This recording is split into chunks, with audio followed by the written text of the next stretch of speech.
Recently, I've heard more and more about just Rolex fatigue, and I get it as well, but I didn't want that to get in the way of talking about two Rolex models that I do like, the Rolex Smurf and the Rolex Hulk.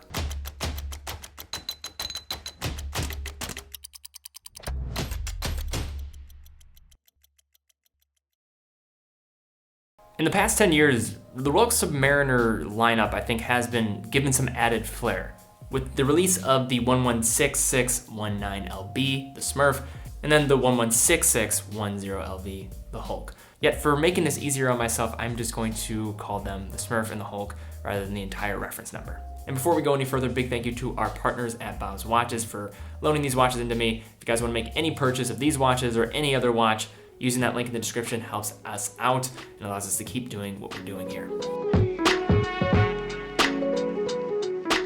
But first, looking at these watches on the surface, they're watches that don't really deviate much from the standard Submariner dates of the world. Both come in with 40mm super cases spanning a lug to lug of 48mm across the wrist.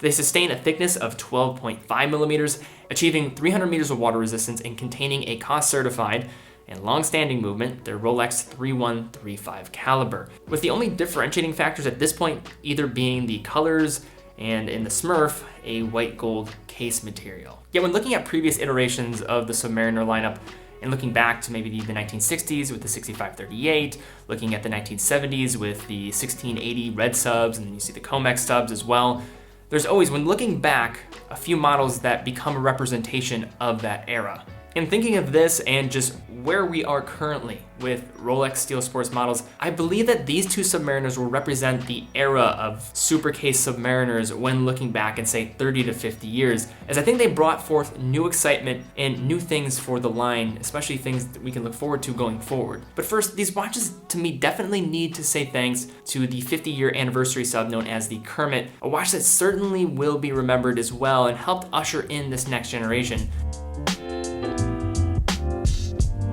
With the release of new GMT Master 2s within the collection in the mid-2000s, people were looking at Baselworld 2008 for an announcement of a new Submariner, which was delivered with the 116619LB, quickly adopted with the unofficial name as the Smurf. The watch brought forth a few actual firsts for the Submariner lineup, with an 18-karat white gold super case, a case that will avoid the need for any replating after continuous wear. It also had an updated bracelet, built to be a bit more substantial, featuring a more secure clasp, and their glide lock system for easy adjustment up to 20mm without the use of any tools. And then most importantly, featured the first pairing of a blue ceramic bezel, and you also have a nice blue dial here. The light blue used in this watch is very unique for the Submariner line. Much different than the blue of many of the Tudor Submariners and of my Tudor Submariner from the 1990s, as well as the 5-digit reference two-tone bluesies with their more sunburst effect instead of the lacquer finish and more aquatic look with the Smurf. Within the Smurf, again, the cost-certified 3135 caliber, a basic Rolex caliber that is represented frequently, operating at 28,800 vibrations per hour, 4 Hz with a power reserve of 48 hours.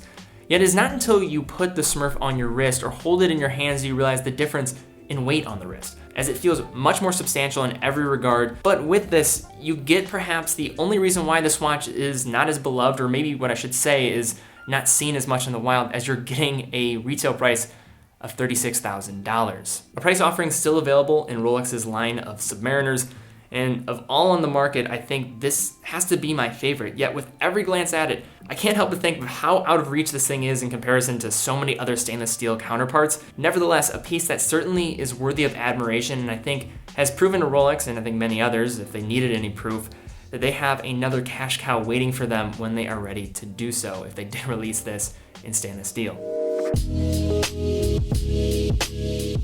Shortly after the release of the Smurf in 2008, Rolex planned the release of another Submariner, this time in stainless steel, that would follow suit with a colored dial and bezel, unveiling the Rolex Submariner 116610LV at 2010's Baselworld, aka the Hulk. It featured many of the same specifications of the Smurf as mentioned prior, same case dimensions, same 3135 caliber within, a ceramic bezel, but instead an eye-catching green, especially when factoring in an all-green sunburst dial. And usually when you consider green watches, you don't really think about mass market appeal, but the Hulk was able to do that. Stainless steel case, $9,000 retail price, although you're probably not gonna get it for that unless you have very good business with your AD. But I think it does show the current demand and just desire for different things and different colors from the Submariner range. Some will say the Hulk took the formulas of the Smurf and the Kermit created in years prior and built upon it, combining the ceramic and touch of color that the Smurf really brought forth, as well as the stainless steel case that the Kermit brought forth, to ultimately create the quintessential statement piece from a stainless steel Submariner. The dial showcases the same elements apart from the sunburst finish and the case material with the Smurf, with standard Mercedes hands, Cyclops at the 3, as well as an impressive chroma-light lume. Still some of the best lume that I've experienced. But I think what really makes these watches interesting is the situational effect of the dials. In other words, with the blue lacquer of the Smurf really popping in light, looking essentially like a matte finish, and with the Hulk, the sunburst dial being executed with a sense of mystery, as the dial in the sun will show its incandescence, reflecting with its sunburst finish, and in other scenarios with less light, will have you asking, is that a Kermit or a Hulk, as the dial can easily turn black, as I was getting a lot of questions even on my Instagram when posting this thing, is that a Kermit or a Hulk? It really is hard to tell based on the light. But all in all, I think this subtle just changes in these watches. At the core of it, there's really not that much different. Shows how well Rolex has preserved the Submariner line over the years and how the demand still hasn't faltered. But I will say this, the standard Rolex Submariner date does kind of bore me.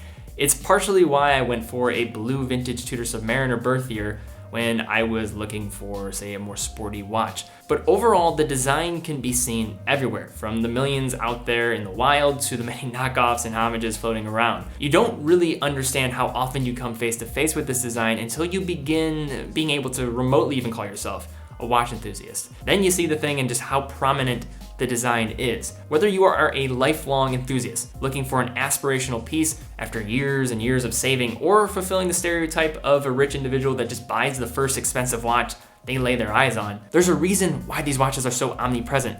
It's because they're simply great and suitable for every scenario. That said, there's something way more endearing to me about the Submariner with its use of color. Even with the Hulk, that is not a watch for me by any means. I hope that we can see more use of color like these to demonstrate in the future, hopefully both being in stainless steel. And I don't think Rolex has perfected this use of color in the Submariner, but I hope all of this is signs of things to come. All right, guys, so I want to hear your opinions down below about just what do you prefer, Hulk, Smurf?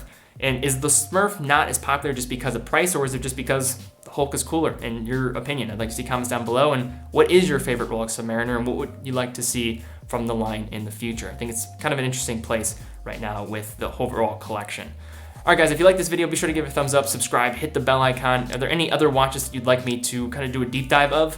Please leave comments down below. And then also give this video a thumbs up, subscribe, and hit that bell icon. Did I say that twice? I don't know. Also, if you want to buy a watch, no better place than Bob's Watches. Use that link in the description, and that helps us out here. And then finally, if you want to win a watch, we're giving away watches every single month here. Fill out that watch giveaway form, subscribe to the channel, and follow me on Instagram. Instagram will be the best way to stay up to date about what is really going on with the channel and everything about me.